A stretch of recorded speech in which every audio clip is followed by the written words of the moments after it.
À nouveau, bienvenue pour ceux qui sont arrivés un petit peu après. Bienvenue dans ce temps de culte bizarre, partiellement déconfiné, avec les distances entre les chaises, les masques et autres bizarreries. Ce qui fait qu'on se croit dans un autre temps, dans un temps un peu bizarre. On ne sait pas très bien où est-ce qu'on se trouve. En tout cas, ce qui est sûr, c'est qu'au milieu de toutes ces incertitudes du quotidien, de tous ces questionnements, il y a quelque chose qui demeure, et ce qui demeure, c'est la parole de notre Dieu. C'est pour ça que nous allons retourner aux Écritures.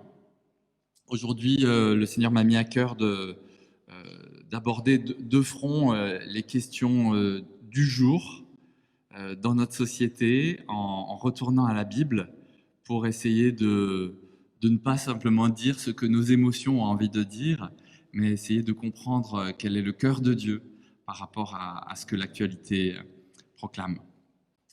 Alors je vous invite à ce que nous prions avant d'ouvrir les Écritures pour que ce soit vraiment l'Esprit de Dieu qui nous guide à la fois dans la parole, mais aussi dans l'écoute de ce qui va être partagé. Seigneur, merci pour ton action dans ce monde. Souvent, nous nous demandons pourquoi tu ne fais pas plus, pourquoi tu n'enclenches pas plus de spirales vertueuses. Et souvent, à l'issue de toutes ces réflexions, de toutes ces opinions que nous entendons à droite, à gauche, en particulier dans les réseaux sociaux, si nous nous mettons à prier, nous réalisons que toi, tu nous dis, mais et toi, tu fais quoi? Tu nous as mis sur cette terre pour être des administrateurs du grand jardin de la création. Alors nous aurions envie de faire des choses parce qu'il y a des sujets qui nous préoccupent et souvent nous sommes désemparés. Alors après de nombreuses heures de réflexion, nous ne faisons rien. Nous voulons te demander pardon pour ça, parce que tu préférais que nous fassions des toutes petites choses plutôt que de ne rien faire. Et en particulier que nous fassions même des toutes petites choses plutôt que de passer des heures à brasser des idées dans nos têtes, à confronter des opinions, souvent en oubliant de te demander ton opinion à toi. Alors ce matin, nous voulons aller vers les Écritures bibliques pour y chercher un ancrage et pouvoir repartir dans la saison dans laquelle nous sommes avec plus de stabilité parce que nous aurons été construits sur le roc de ta parole. Ton Saint-Esprit vienne nous aider à parler, à entendre, à réfléchir, à porter du fruit. Amen. Cette semaine, vous n'avez pas pu éviter de constater que nous avons eu un très très gros débat, et c'est loin d'être fini, sur la question du racisme. Et c'est une question qui est vitale pour notre pays, mais c'est une question qui est particulièrement aussi vitale pour notre Assemblée. Pourquoi? Parce que depuis plusieurs décennies, cette Église s'est définie comme étant une Église pour toutes les nations. Et je ne sais pas combien nous sommes dans cette salle, mais je suis sûr qu'il y a peut-être, si on divise le nombre des personnes et qu'on obtient un chiffre, mettons que nous soyons 50 et on prend le chiffre de 25, il risque d'y avoir 25 nationalités d'origine dans la salle. Donc la question du racisme, elle est à la fois centrale et en même temps, on va arriver à cette conclusion tout à l'heure. Je vous spoil déjà la fin de la prédication, mais c'est que c'est juste pas possible, quoi. C'est juste pas du tout possible. Si on était juste quelques Gaulois ensemble ou quelques Afro-Antillais ensemble ou quelques Asiatiques ensemble, on pourrait avoir une réflexion, vous savez, avec plein d'idées comme ça générales. Mais là, c'est vital pour notre époque que nous montrions à cette époque que Ce racisme, il est impossible. Et il n'est pas impossible pour des questions de positionnement politique, d'émotion personnelle, de choix. Non, il est impossible parce qu'il est bibliquement impossible et parce que c'est pile l'inverse du projet de Dieu. C'est exactement l'inverse de ce que Dieu désire. Alors, je veux revenir à la racine de cette question-là, et en particulier à la racine du racisme chrétien. J'ose le terme. Parce qu'il y a un racisme spécifiquement chrétien qui est né en fait principalement au Moyen-Âge sur la base d'une interprétation extrêmement bizarre du passage que nous allons lire, qui est la deuxième partie du chapitre 9 de la Genèse. Donc je vous lis ce passage. Les fils de Noé qui sont sortis du bateau sont Sem, Cham et Japheth. Cham est le père de Canaan. Ces trois fils de Noé sont les ancêtres des habitants de toute la terre. Noé est le premier cultivateur. Il plante une vigne. Il boit son vin et il devient ivre.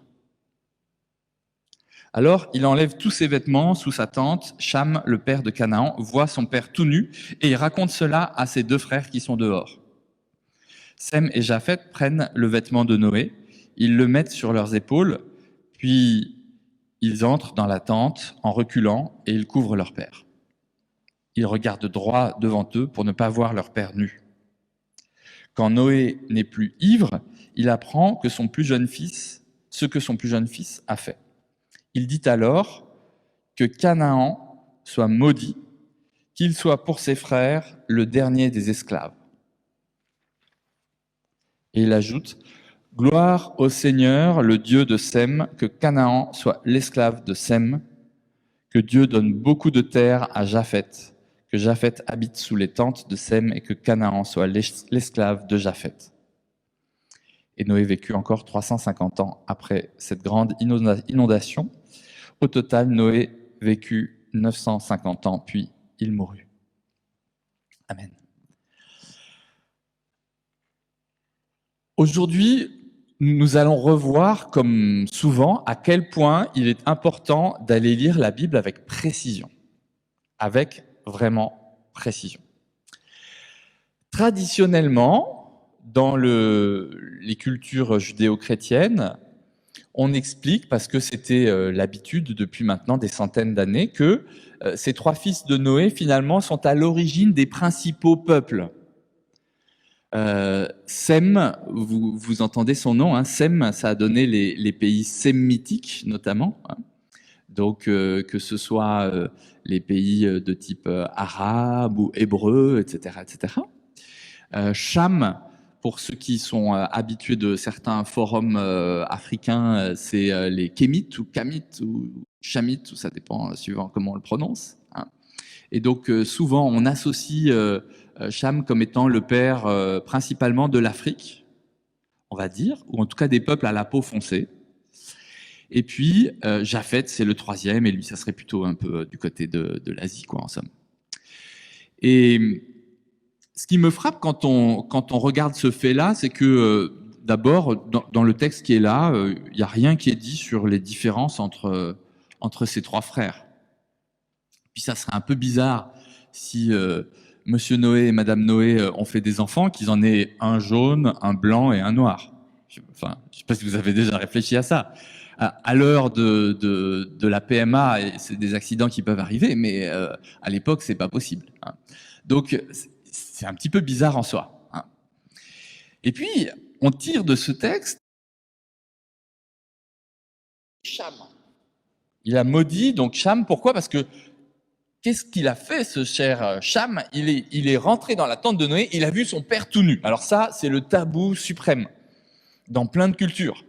Voir son père nu, c'est aussi tabou qu'un viol ou qu'un scandale total.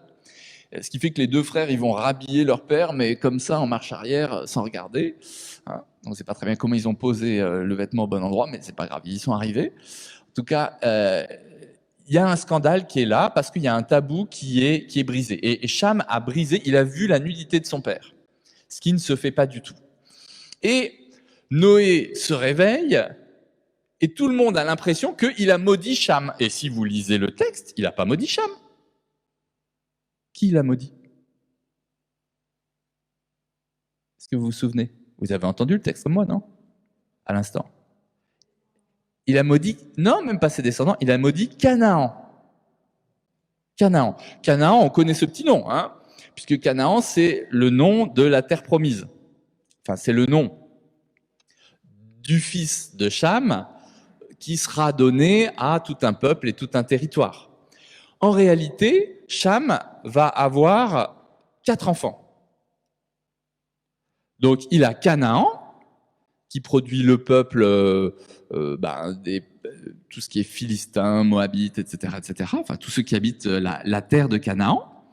Il a aussi un autre fils qui s'appelle Cush, qui lui pour le coup est vraiment noir parce que les Cushitiques, ce sont, vous savez, les gens de Nubie, d'Éthiopie, du Soudan, le sud de l'Égypte, voilà, dont on découvre en ce moment que pas mal de pharaons étaient de cette ethnie-là. Donc, pour le coup, Cush, dans le reste de l'Ancien Testament, c'est vraiment les Africains.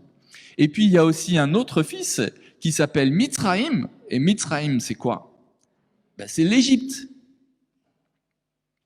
Et puis, il y a un 4e fils qui s'appelle Put. Et lui, c'est l'Afrique du Nord. Libye, presque jusqu'au Maroc, en gros.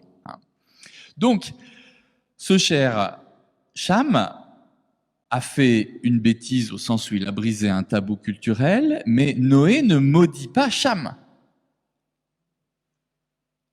Pourquoi est-ce qu'il ne maudit pas Cham?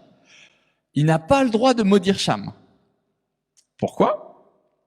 Parce que, juste avant, Dieu a béni Noé et ses fils. Donc si Dieu a béni Noé et ses fils, Noé n'a pas le droit de maudire ses fils. Donc qu'est-ce qu'il fait? Il maudit un de ses petits-fils. Alors, spécifiquement Canaan, on va voir pourquoi. S'il maudit Canaan, le pauvre, il y est pour rien, hein, parmi les 4 frères. C'est son père qui a fait une bêtise. Pourquoi est-ce qu'il est maudit? C'est tout simplement parce que, en fait, les personnes qui étudient l'archéologie du Proche-Orient et puis la langue hébraïque, etc., ont redécouvert que la rédaction finale de ce texte de la Genèse a été faite au moment où, justement, il y avait la conquête de Canaan par les Hébreux. Il s'agissait de conquérir ce pays-là. Vous vous souvenez, hein, Moïse, Josué, etc., etc. Bon. Et donc, en fait, dans ce moment où on finit de rédiger ce texte, qui est une mémoire lointaine, hein, il n'y avait pas tous les écrits qu'on a aujourd'hui. Aujourd'hui, quand on fait de l'histoire, on s'en réfère à des écrits, à de l'archéologie, etc. Là, c'était une mémoire qui était plutôt orale, une tradition orale. Et puisque on est dans ce moment où on a ce souvenir que Noé a maudit quand même des gens dans sa descendance, eh bien, les rédacteurs disent maudit soit Canaan, parce que ça correspond aux problématiques de l'époque de la rédaction. Donc, pourquoi c'est important de connaître ces choses-là et d'aller les regarder de près? C'est parce que si ce texte avait servi réellement à ce qu'il y ait une malédiction sur les Africains, on dirait, ça serait soit Cham, soit plutôt Cush qui aurait été maudit. Et ce ne sont pas eux qui ont été maudits. Et pourtant, ce texte a été utilisé dès la fin de l'Antiquité, le début du Moyen-Âge, comme un texte pour justifier les pratiques d'esclavage. Vous savez ce que faisaient les gens? Ils disaient, écoutez, ils disaient aux Africains, vous allez être nos esclaves parce qu'il y a une parole dans la Bible qui a dit que les descendants de Cham allaient être des esclaves, et si vous assumez d'être des esclaves, ça sera votre rédemption en fait. Vous allez racheter le péché de vos pères, le péché de Cham, en étant esclave, puisque c'est écrit dans la Bible. C'est un truc de fou.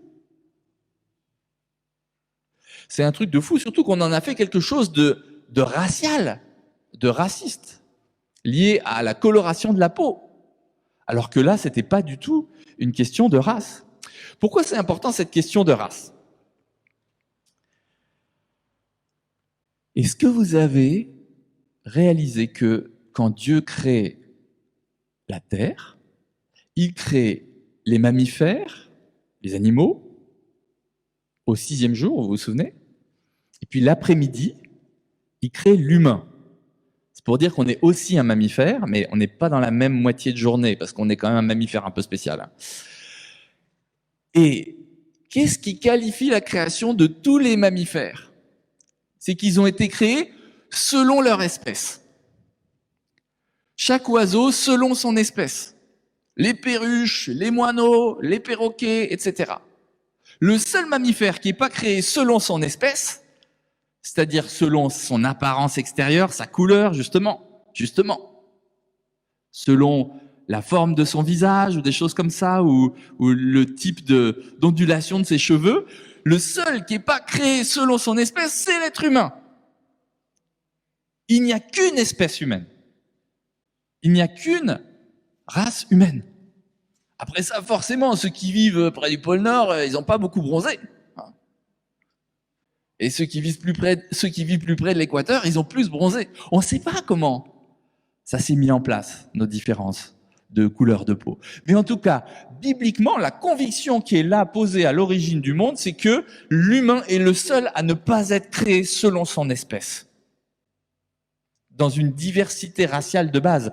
On aurait pu imaginer un récit de création où Dieu aurait créé les noirs, les jaunes, les blancs, les rouges, bon, si on dit les peaux rouges, hein, mais vous voyez, on aurait pu imaginer un récit de création avec toutes les races qui sont créées à l'origine.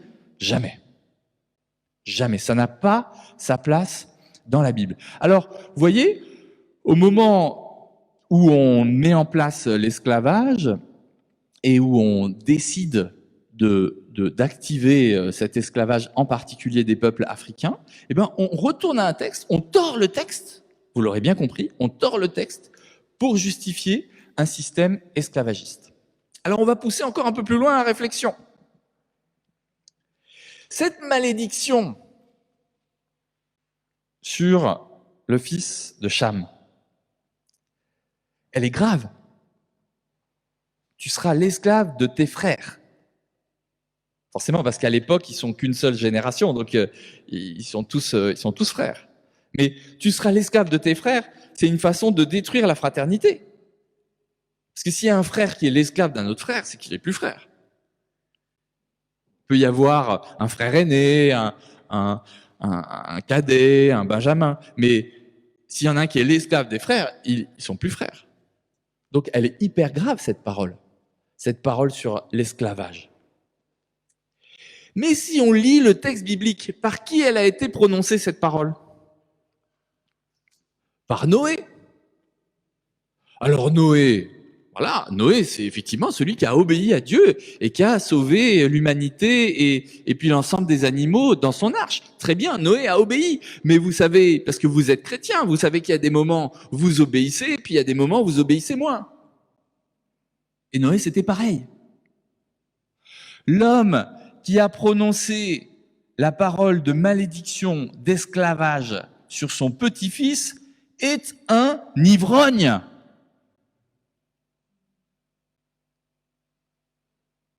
Et la parole d'un ivrogne,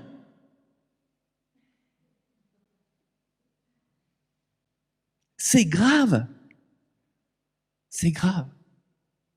Et c'est grave parce que la parole d'un ivrogne, on dit en français, les parents boivent, les enfants trinquent, eh bien on est exactement là-dedans. Il y a des dégâts sur des générations, et il y a des dégâts qui vont jusque dans nos débats de cette semaine de délire quant à des déséquilibres entre nos origines, nos couleurs, etc. Mais on est complètement à côté de la plaque. Malheureusement, ce que nous dit ce texte, c'est que non seulement Noé a ramené une part du salut pour l'humanité, mais il a ramené aussi une profonde aptitude à la malédiction dans l'humanité. Et donc nous, cette parole de l'esclavage d'un frère par rapport à un autre. Cette parole qui finalement crée ce que Dieu n'avait pas créé, à savoir, ça crée du chacun selon son espèce. Vous voyez ?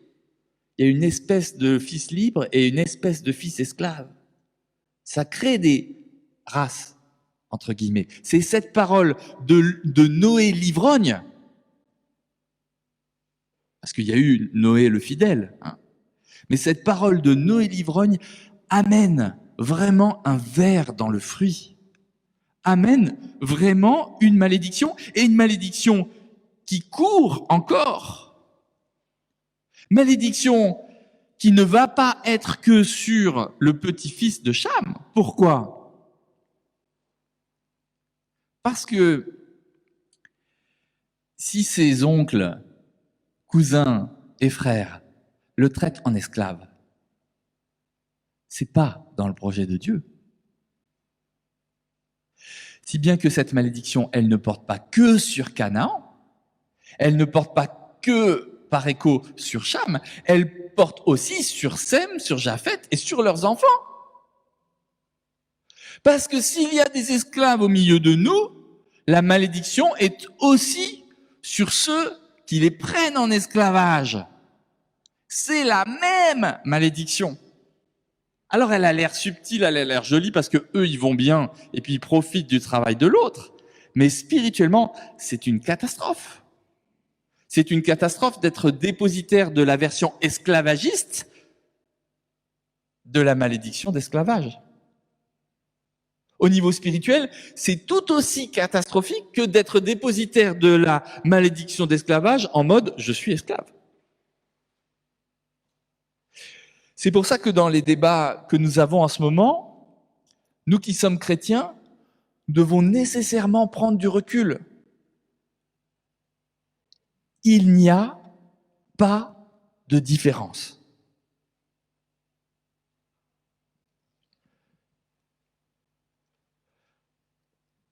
Le Nouveau Testament va insister là-dessus. Souvenez-vous de l'apôtre Paul, qui dira « Il n'y a ni juif ni grec ». C'est totalement tabou. C'est dire, en Afrique du Sud, il y a 30 ans, il n'y a ni noir ni blanc. Il n'y a ni juif ni grec. C'est pour cela que Jésus est venu. Jésus, le sauveur des Juifs, il est venu aussi pour sauver les Grecs qui n'attendaient pas de sauveur. C'est quand même génial. Il est venu briser les murs de séparation qu'il y avait justement entre les Juifs et entre les païens. Alors pourquoi est-ce que nous, on ramènerait des murs de séparation ? Il n'y a ni juif ni grec, il n'y a ni homme ni femme. Tous peuvent avoir des dignités équivalentes, normalement, dans l'Église de Jésus-Christ. C'est aussi un débat cette semaine, il paraît, dans une église française. Et il y a, Paul insiste, le troisième terme, c'est il n'y a ni esclave ni homme libre. C'est pas par hasard qu'il dit ça. C'est pas par hasard. Pourquoi ? Parce que vraiment la malédiction la plus profonde de division entre les êtres humains, celle qui a apporté le plus à conséquence, c'est vraiment la parole de Noé l'ivrogne. Alors pour nous, il y a le même défi au bout du compte. Quand nous posons des paroles, est-ce que nous posons des paroles parce que nous avons été inspirés par l'Esprit de Dieu ? Ou est-ce que nous posons des paroles parce que nous sommes en train de cuver notre péché ? Est-ce que nous posons des paroles qui sont bénissantes ? Parce que Dieu avait béni Noé et ses fils. Est-ce que nous posons des paroles qui sont bénissantes ou est-ce que nous réinjectons de la malédiction ? Vous voyez, c'est une tentation. C'est une tentation parfois, et en particulier dans le débat présent, c'est une tentation de faire des raccourcis. Vous savez, on est dans une époque où tout prêtre catholique est potentiellement pédophile. Tout homme est potentiellement un violeur. tout policier est potentiellement un raciste. Mais vous voyez comme c'est grave, ce type de formulation? Vous voyez combien ces stéréotypes-là sont un écho de la parole de l'ivrogne Noé. Quand nous sommes en train de parler sur la base de nos frustrations, quand nous sommes en train de maudire ou d'induire des choses, quand nous sommes en train de ne pas respecter la souffrance des uns et des autres, quand nous rentrons dans des débats qui n'en finissent pas, faisons attention à Facebook et à Twitter. Vraiment attention. Faisons très très attention à ce que nous y lisons, à ce que nous y disons. Qu'est-ce qui nous inspire? Qu'est-ce que nous disons sur cette base-là? Alors, en retournant à la racine de ce potentiel racisme chrétien, comme je vous le disais, on aboutit nécessairement à l'impossibilité de quelque racisme que ce soit, l'impossibilité de quelque opposition entre telle et telle catégorie d'humains. Et attention à ce que nous, chrétiens, dans des assemblées un peu plus confessantes ou évangéliques, nous ne recréions pas des systèmes d'opposition. Il y a nous, les chrétiens, puis il y a les païens. Oh, il y a nous, les protestants, puis il y a les catholiques. Il y a nous, les charismatiques, et il y a les... On ne sait même pas comment les nommer. Non. Ils sont innommables. C'est grave. Non pas qu'il n'y ait pas des réalités derrière ça. C'est vrai qu'il y en a certains dans la salle qui ont la peau plus noire que d'autres. C'est vrai. Mais ça n'est pas une occasion d'affirmer une supériorité des uns sur les autres. Si nous sommes chrétiens, c'est pas parce qu'on est supérieur aux autres, c'est parce qu'on était tellement misérables que Dieu est venu nous sauver. C'est parce qu'on était plus bas que les autres que le Seigneur est venu nous chercher. Alors pourquoi est-ce qu'on va réinjecter des systèmes de pensée supérieurs? Mon église est meilleure que la tienne. Mais non. Dieu est bon, c'est tout. Et nous, on est mauvais. Vous voyez? Alors, on n'est pas tous des ivrognes dans la salle. Je regarde assez peu d'ailleurs. Mais vous voyez, l'ivrognerie de Noé, on peut la réinterpréter. Hein? Parfois, nous sommes ivres de nos frustrations. Nous sommes ivres de certaines idéologies dans lesquelles nous avons été. Des idéologies d'exclusion ou voilà, des idéologies mensongères. Nous sommes ivres de tout ça. Et c'est cette ivrognerie-là qui souvent parle et nous fait dire des choses qui sont catastrophiques en termes de conséquences parce que en 2020, en France, aujourd'hui ou à Minneapolis, eh bien, on paye encore les conséquences de la parole de l'ivrogne Noé. Revenir aux Écritures, c'est la seule façon d'arrêter de dire n'importe quoi, y compris sur ce chapitre 9. Revenir aux Écritures, c'est aussi la seule façon de redécouvrir que celui qui a inventé l'égalité, la fameuse égalité qui plaît aux Français, c'est le Seigneur. Une égalité radicale entre tous les êtres humains. Et vous savez la preuve de ça? C'est que celui dont le nom est le plus grand, le plus haut, celui qui est le plus grand de tous les humains, est celui qui s'est mis le plus bas. Celui qui est au-dessus de tous, Jésus le Christ, est descendu plus bas que tous, afin que nos catégories de pensée sur « Ah, les blancs sont supérieurs aux noirs » ou « les noirs sont supérieurs aux blancs » ou « les femmes sont supérieures aux hommes » ou « les hommes sont supérieurs aux femmes » ou « les intellectuels sont supérieurs aux manuels » les manuels sont supérieurs aux intellectuels. Toutes ces catégories-là de supériorité sont détruites et explosées en Jésus-Christ. Il est celui qui est au-dessus de tout et il est descendu en dessous de tout. Nous sommes radicalement égaux, que tout ce qui amène autre chose que cette radicale égalité entre tous les êtres humains soit détruit au nom de Jésus. Et surtout que ça soit détruit au milieu de nous. Parce que vous vous doutez que ça n'est pas possible. Simplement grâce à la composition de notre assemblée. Merci Seigneur.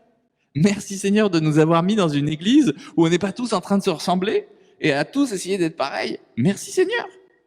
Merci Seigneur, c'est pas qu'on fait mieux que les autres. C'est une grâce du Seigneur. Le Seigneur veut utiliser cette communauté pour signifier cela dans notre monde. Vous savez, une fois ce que m'a dit une des personnes athées qui sont au bout de la rue là-bas, des personnages de ce quartier. Cette personne qui tient un bar,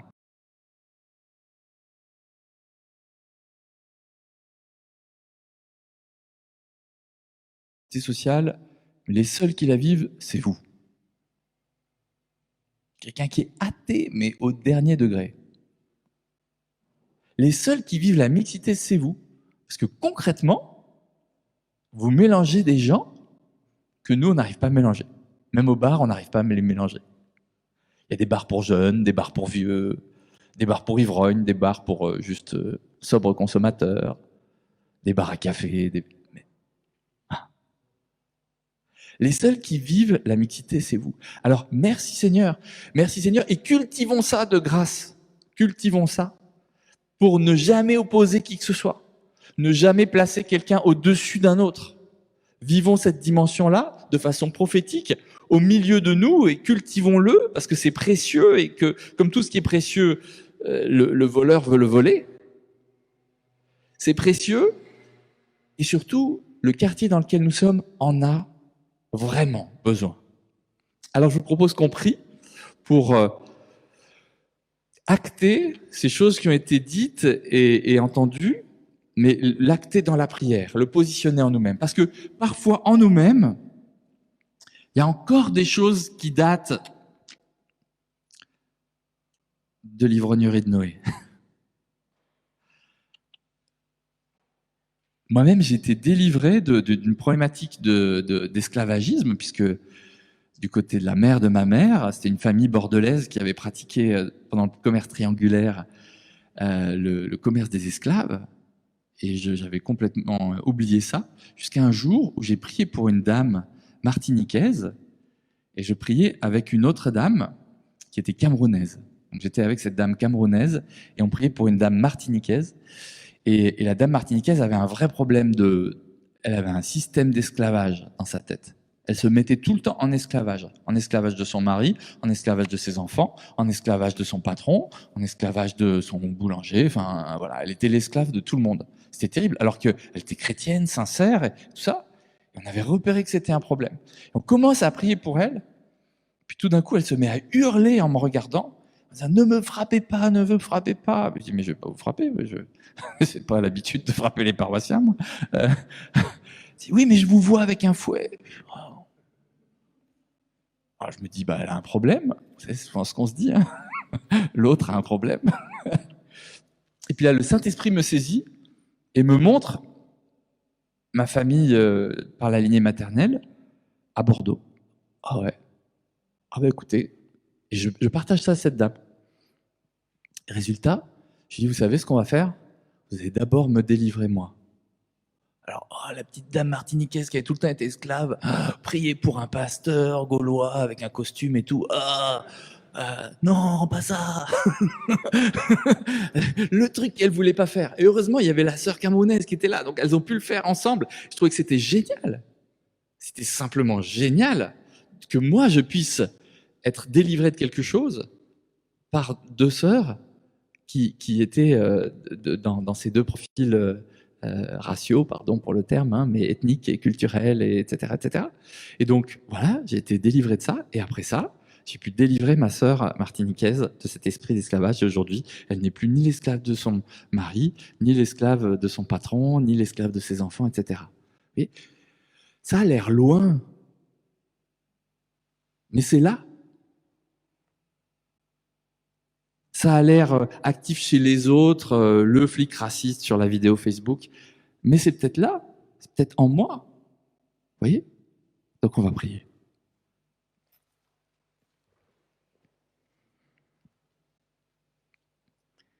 Seigneur, nous avons infiniment besoin de ta grâce parce que nous savons que tu poses des paroles de bénédiction sur nous et sur les générations après nous. Et que nous, on injecte de la malédiction au milieu de tout ça. Tu vois, Seigneur, dans notre assemblée, nous sommes de plein d'origines différentes. Certains d'entre nous sommes avec une coloration plus gauloise, celtique. D'autres viennent de plein d'autres pays du monde. Plein d'entre nous, nous sommes aussi un mélange de toutes ces rencontres. Et nous n'avons pas de doute que si nous sommes mélangés dans notre assemblée, c'est aussi parce qu'il y a eu un phénomène colonial. Parce que notre nation s'est beaucoup enrichie sur le dos de l'Afrique notamment. Parce que nous n'avons pas donné d'autonomie à un certain nombre de peuples qu'on appelle poliment départements et territoires d'outre-mer, à qui on apprend l'histoire des Gaulois. Seigneur, nous sommes obligés d'assumer toute cette histoire-là. Nous n'en sommes pas directement les acteurs, mais nous en sommes les dépositaires, comme ce cher Canaan qui se ramasse la parole de son grand-père à cause de la faute de son père. Il pourrait dire c'est pas mon histoire, mais ça sert à rien de dire c'est pas mon histoire parce que c'est notre histoire. Alors Seigneur, nous voulons déposer ces identités-là.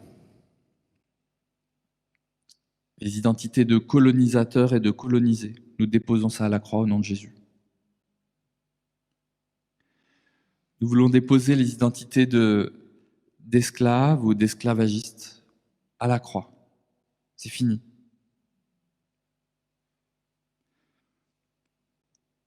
Nous voulons déposer aussi toutes les émotions liées à des expériences que nous avons eues.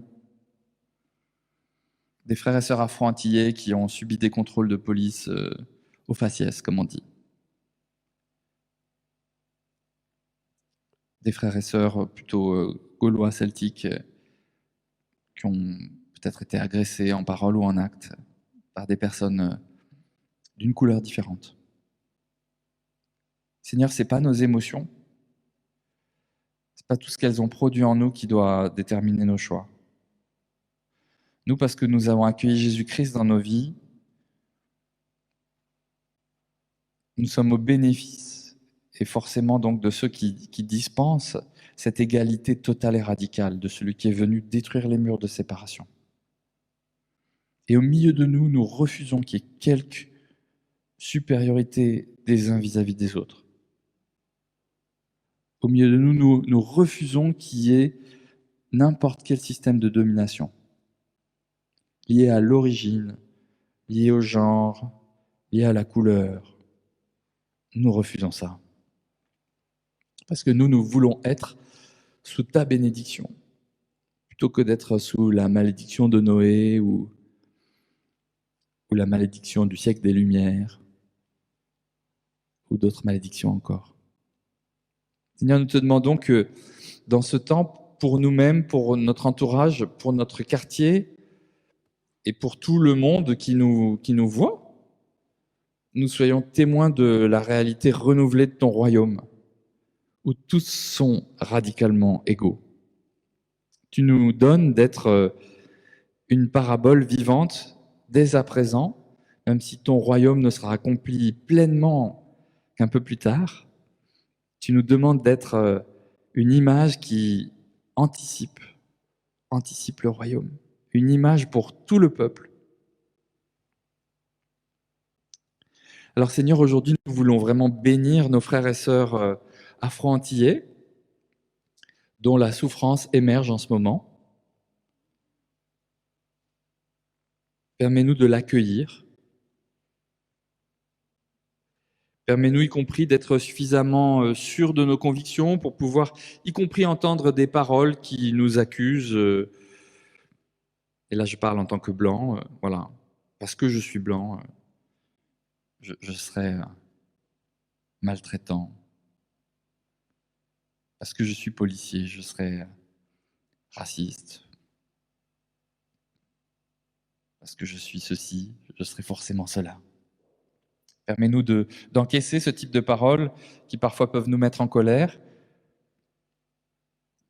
mais en comprenant simplement qu'il y a vraiment une souffrance qui doit s'exprimer en ce moment. Permets-nous d'être de ceux qui apaisent, réconfortent, consolent, plutôt que de ceux qui rajoutent de l'essence dans le feu. Nous voulons te prier pour à la fois ceux qui sont victimes de cette frange de la police française qui est objectivement raciste, mais aussi pour tous les policiers, tous ceux qui se font traiter de racistes en ce moment alors qu'ils ne le sont vraiment pas, et pour qui c'est une grosse souffrance d'être traités de meurtriers, de racistes, d'esclavagistes. Puis on veut te prier aussi pour ceux qui sont objectivement racistes, parce qu'ils ont besoin de conversion. Souvent, ils le sont à cause de blessures. Donne-nous cette compassion qui est si difficile à avoir, parce que nous aurons plus envie de les juger que de les aider à guérir, souvent. Te demandons que tu nous permettes de vivre les choses autrement que dans la réaction, l'explosion, l'émotion, telle que ça se vit beaucoup en ce moment. Seigneur, nous ne sommes pas dupes parce que nous voyons que notre pays dispose de tous les éléments, de toutes les lois pour que le racisme n'existe pas, mais que tout système réglementaire ne suffit pas à changer. Alors nous te demandons que nous puissions nous tenir dans la prière, à la fois dans l'intercession, mais aussi et surtout dans le combat, par rapport à ces puissances de division qui, malgré une société des plus égalitaires qu'on puisse trouver, avec les lois les meilleures par rapport au racisme, nous n'arrivons pas à juguler ce fléau. Permets-nous de mener le bon combat, en particulier contre toutes ces structures de pharaonisme qui fonctionnent, que ce soit dans les cultures tribales, que ce soit dans les systèmes de pensée à la française de mandarina ou de franc-maçonnerie. Permets-nous de sortir de cette domination des uns par les autres. Permets-nous de mener ce combat très concrètement pour nous, pour notre communauté, pour notre ville et pour notre pays. Nous avons pendant des semaines dit que nous voulions voir un autre monde advenir. Et puis dès que nous avons réouvert les portes de nos maisons, on a l'impression de revenir dans un monde qui est encore plus énervé qu'avant. Guide-nous, Seigneur, pour que nous soyons justes dans nos paroles, dans nos actes, dans nos proclamations, dans nos publications Facebook. Guide-nous vraiment. Tu nous donnes une opportunité de régler des choses. Nous n'avons pas la prétention que nous allons régler pour tout notre pays la malédiction de Noé, mais nous pensons que nous pouvons commencer à mettre en place des choses différentes. Et ça, nous voulons le faire. Nous ne voulons pas louper ce rendez-vous que tu nous donnes. Viens nous inspirer et viens nous conduire. Amen.